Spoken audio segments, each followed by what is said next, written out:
Hi, I'm Joe Dante. We're here at Trailers from Hell with Arnold Leibovit, who is the world's reigning authority on George Powell. Nice to be here with you, Joe. And we're just going to bat around a little some Powellisms. Good. And, talk about basically how these things resonated with us and with other Yes, people our right. age, and now are resonating again with people younger than us. In the beginning, there was no Star Wars, no Star Trek, and no E.T. But there was imagination, ingenuity in the fantasy world of George Powell.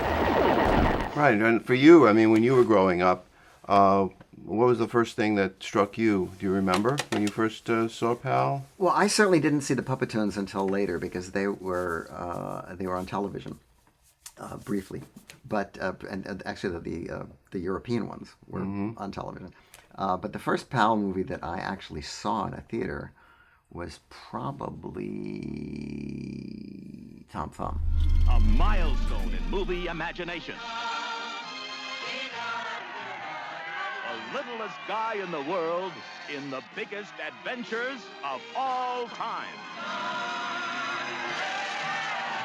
Tom Thumb. That was 1958. Yes. Okay. And I saw War of the Worlds, but I didn't see it when it was new. I saw it when it was. I didn't either. But I do remember the story was that my grandmother and my brother had gone to see the film. I was only 3 years old, right? So I'm a little younger than you, a couple of years. And I remember distinctly they're coming home scared to death.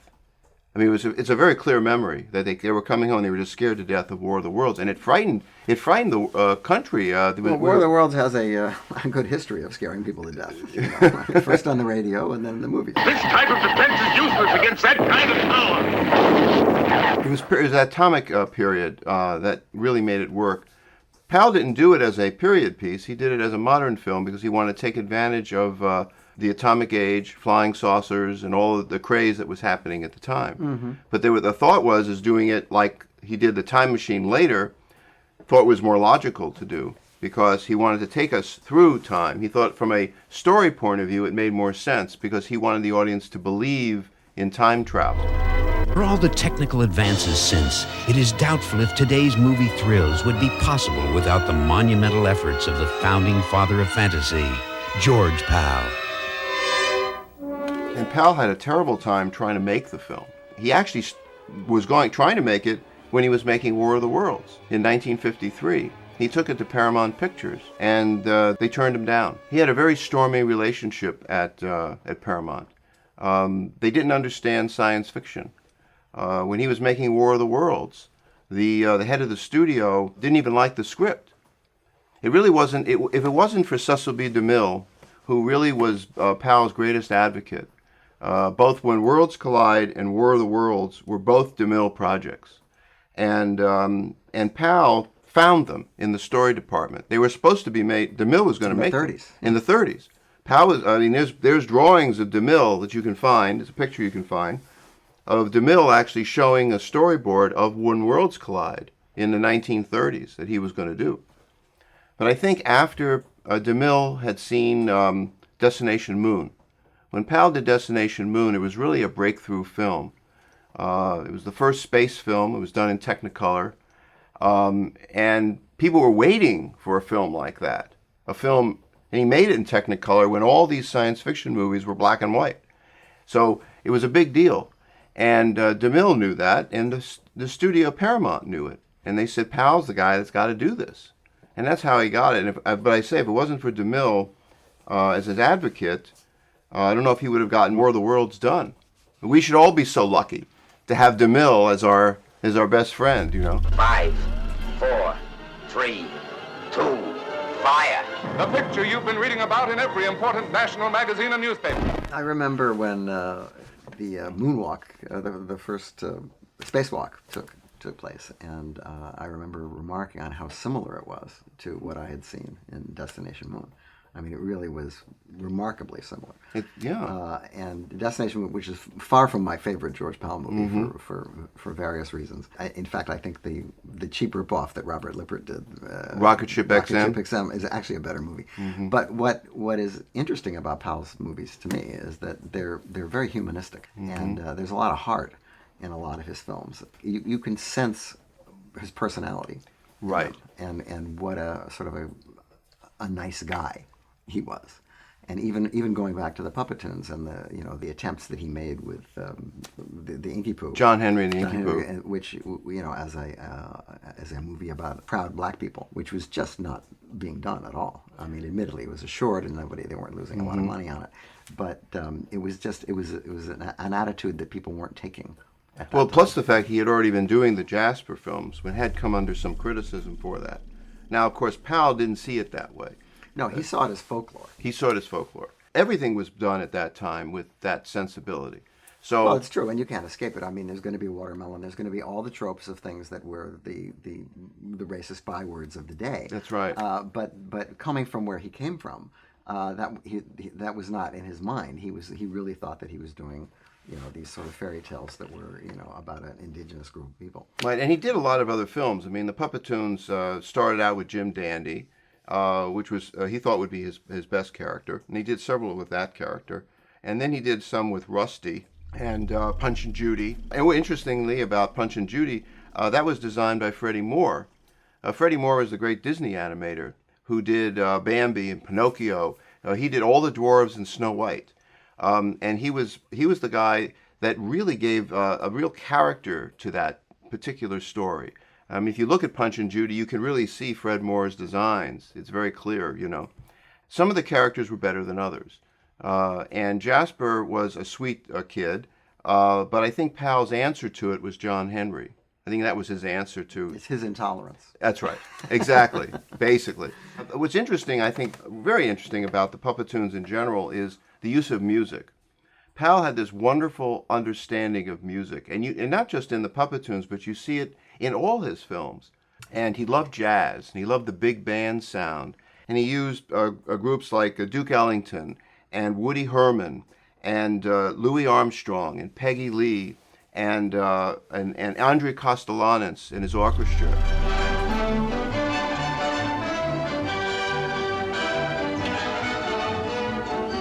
And I think that's why the films are so timeless, is because the music drives the pictures, they drive the stories, and you can watch them over and over again just for the music.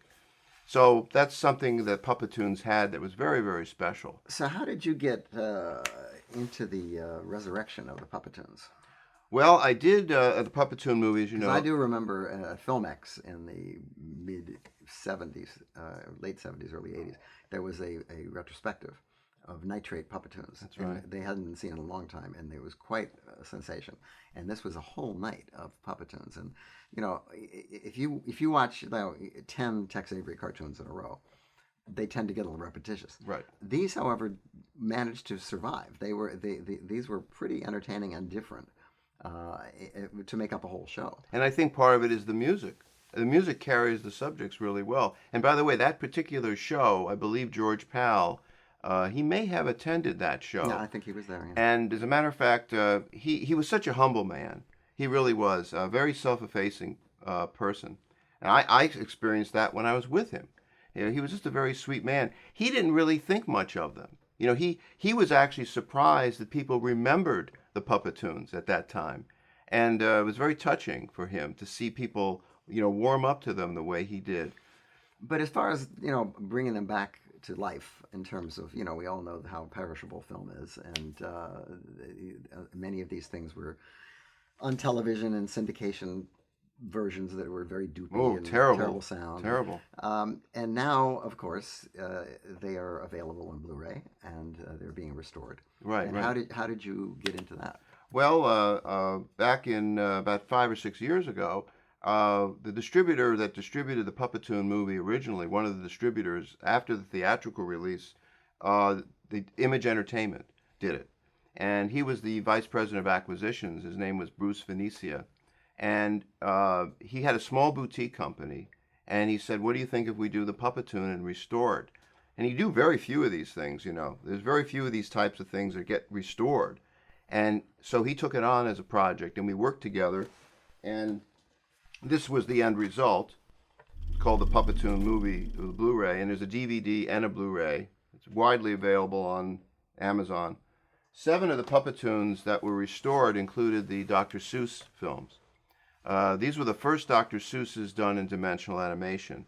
And they're fully restored on the Puppetoon movie in glorious Technicolor. They come from the original successive 3-strip negative. Now those films have been in storage for 90 years, approximately. And I have been after the studios to release these films for most of my life. Always with resistance. It went from NTA to Republic Pictures to Paramount Pictures. Now Paramount seems to be easing up a bit, and for the first time in history, they're releasing these films to me to get these out to the public. In the Puppetoon movie that we did, 7 of them were released. Over the past 30 years, I have said, we got to find more Puppetoons. And I knew they existed, but they weren't available. Not just the Paramount Puppetoons. Puppetoons that George did in Europe that had never been seen before. I didn't even know they existed before. And in the past, I'd say 10 years, they started showing up out of the blue. And that's when the idea of doing the Volume 2 came up, to do a second one. Because these films were never seen before. Some of them have never been released before. So that's what I'm working on now. So you're doing a GoFundMe? Yes, we do, yes. And it's currently up. And we've raised a few $1,000s so far. And I put in my own money as well, but I'm getting a lot of support from a lot of people in the industry to help restore them and to bring them back to their glory. Well, it's film history, you know. It's important.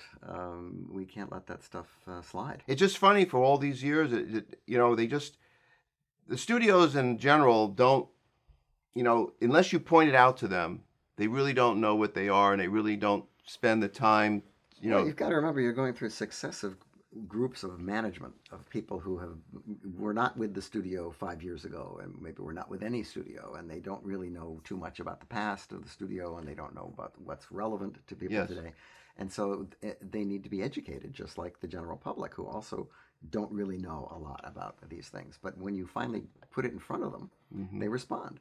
Right. And so I think that you could do worse with your money than give it to your GoFundMe.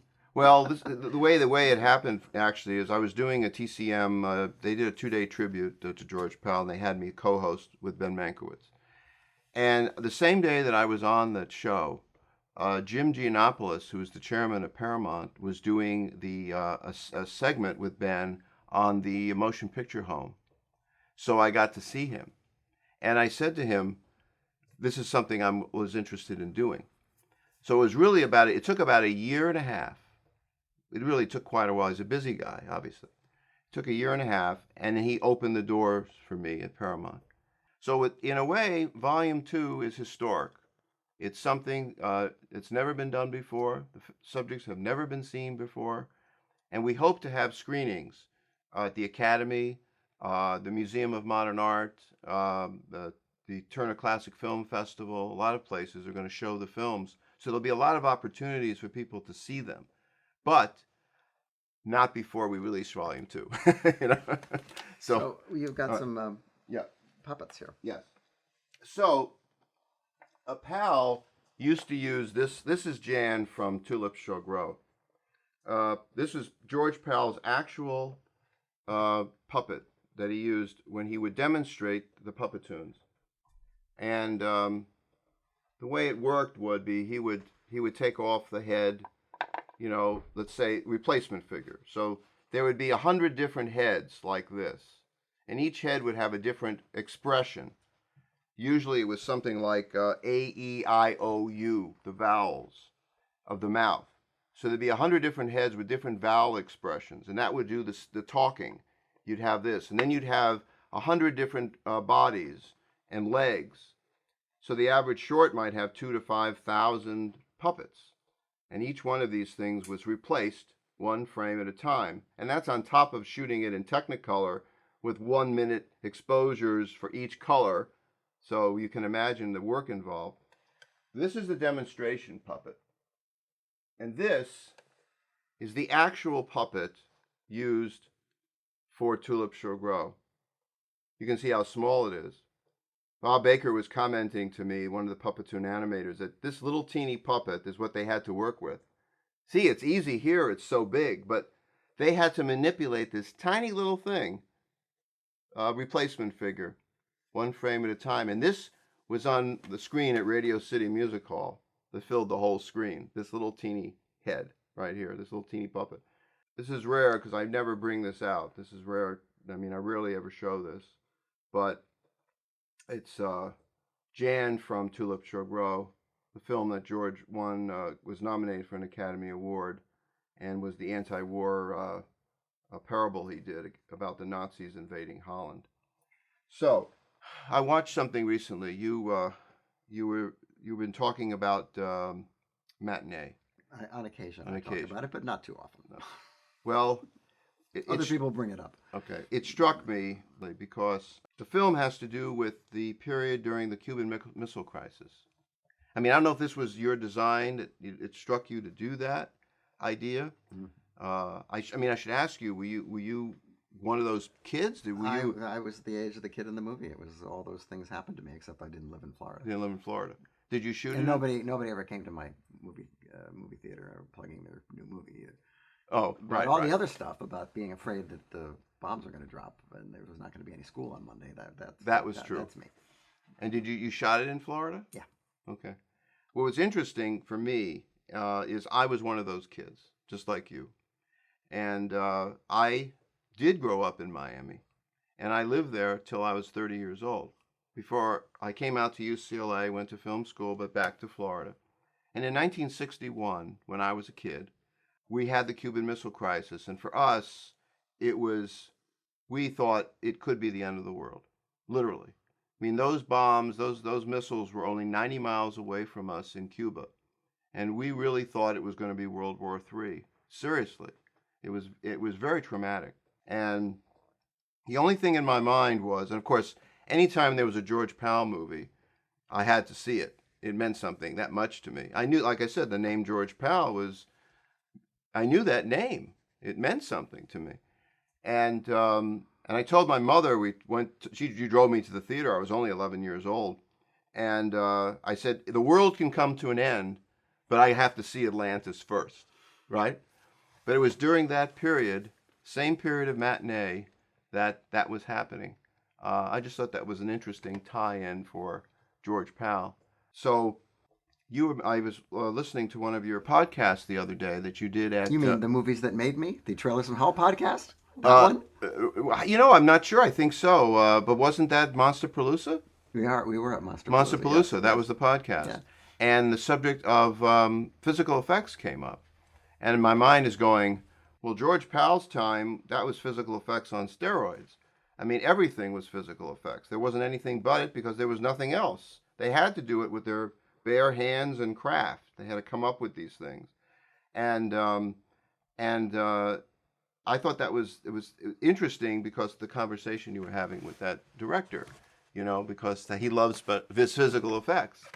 And that's all that was. We all love physical effects because it's actually there and you can control it. However, we're not blind to the fact that you can do a lot of stuff afterward on the computer and save a great deal of money by not having people stand around while you try to get it to work.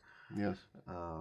If you're just going to sit around and wait for the gremlin eyes to blink in the correct unison, and you got all these people sitting around waiting, looking at their watches, wondering when they're going to go into meal penalty, it's sort of an inducement to want to take that kind of thing away and do it as a separate unit, a separate shot that you don't have a lot of people who would make up hair sitting around. I think that the sweet spot is basically doing physical effects augmented by digital CGI, by both, a little combination. But even today, see, the Puppetoons is a great example. CGI, when you look at, and by the way, all the Disney films that are being done, and all the DreamWorks and all the Pixars and all that stuff, I mean, they're Puppetoons. But when you look, if you don't see it that way, but if you see CGI, I mean, this is just my opinion. I mean, for me, it's a cartoon, but it has a sterile quality to it. And I don't care what they do to it, and they haven't come up with the technology yet. Maybe they will. Maybe one day they'll get it right. But so far, it still feels cold, and it doesn't feel facile. It doesn't feel like it's real. And in the Puppetoons, Powell was creating everything physically. So you had a set, say a street scene, and it had a picket fence with a house, and in the house there was a piano or whatever. Every one of those things was made by hand. And the craft that was there at that time obviously can never be done again. But it's something remarkable when you think about it. And it was all physically done by hand. The sky, the ground, the scenes, the backgrounds, everything, So I think from a historical point of view, it's awfully important for us to see this, to appreciate, what's come before us, and to just take a deep breath and just go, this is where it came from, and this is the roots of where we are today. And it has great impact. Well, that's true. That's why we're still watching this stuff today. Yeah, and we're still here. Thank you, sir. A pleasure to be with you, Joe. I really appreciate it. And also, you're a big supporter of these things and a fan of it. And I'm a supporter of your GoFundMe. Yes, let's hope let's bring out more Puppetoons. Let's do it. Puppetoons forever. Go for it.